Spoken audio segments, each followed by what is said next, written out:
Hello, welcome to Bug Bounty Hunting. In this video tutorial, we are going to learn cross-site scripting.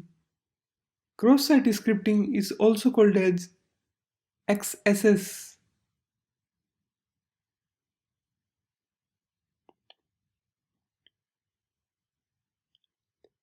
Cross-site scripting is a common attack vector that injects malicious code into a vulnerable web application.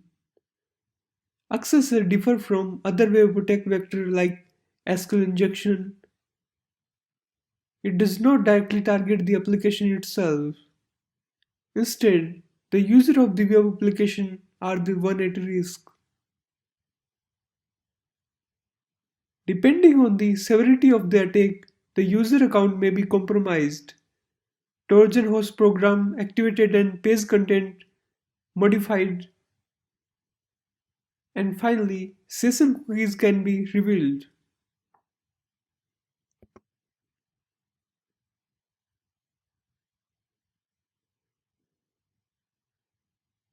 So how we can be able to find out accesses? Accesses allow an attacker to inject JavaScript code into the page. The code is executed when the page is loaded. JavaScript code is executed on client machine, not on the server.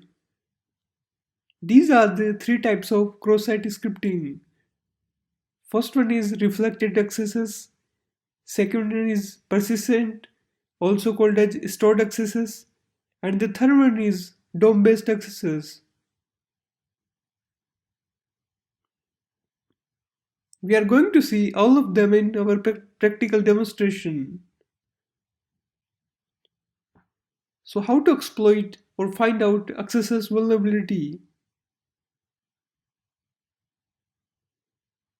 If you are able to find out any text box, any comment box, or any search box in any website, try to inject JavaScript code on that boxes. Or also you can inject the JavaScript code into URL parameter also.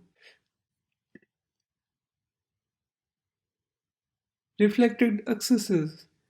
It's not persistent, not stored, only work if the target visits the specific or special crafted URL.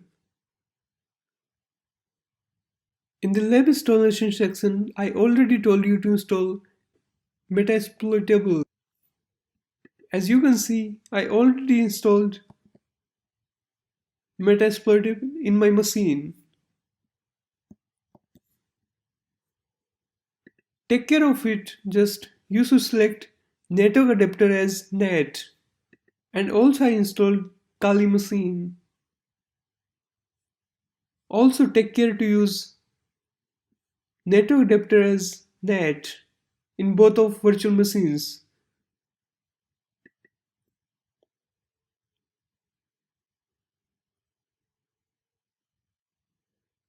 Now go to your Metasploitable lab and type ifconfig to know the IP address of our lab. So you can see the IP address of this machine is 172.16.138.150. You can open up this IP address in your main machine or even in Kali Linux also. So let's try out it in Kali Linux. Open up your browser and type down that IP address. You can see we successfully logged into our Metasploitable lab.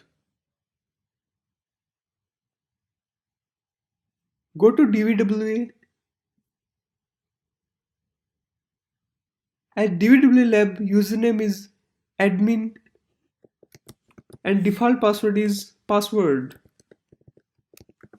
And click on login. So we successfully log in into our DVWA lab. Same as you can use Metasploitable lab in any machine.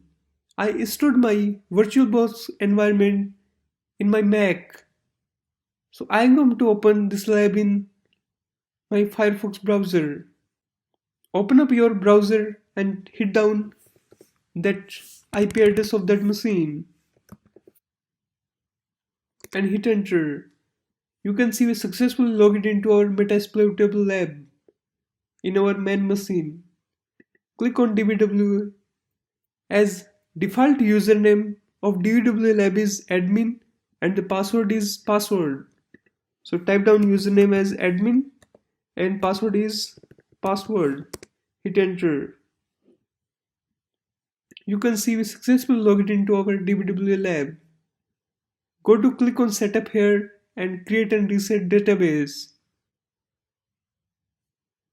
There will be one option DBW security.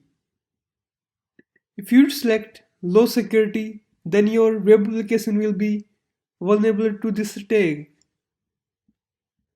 When you select high level, your security of your web application is very high.